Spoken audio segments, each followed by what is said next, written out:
யூசுப் அலைஹிஸ்ஸலாம். قال تزرعون 7 سنين دأبا فما حصدتم فذروه في سنبله. யாக்கூப் அலைஹிஸ்ஸலாம் அல்லது இஸ்ராயில் என்னும் திருத்தூதரின் மகன்தான் யூசுப் அலைஹிஸ்ஸலாம் அவர்கள். அவர்கள் எகிப்தில் ஆட்சி செய்தார்கள்.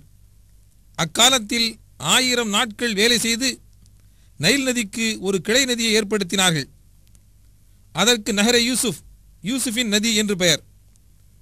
1000 நாட்கள் என்று பொருள்படும் அல்ஃப் யௌம் என்ற அரபு சொல் பேச்சு வழக்கில் உச்சரிக்கப்பட்டு அல்ஃபயூம் என்று ஆகிவிட்டது. இப்பொழுது நஹர யூசுப் நதி ஓடிக்கொண்டிருக்கும் பகுதியைத்தான் அல்ஃபயூம் என்று அழைக்கிறார்கள். இந்நதியினால் அப்பகுதி முழுவதும் செழிப்பாக உள்ளது.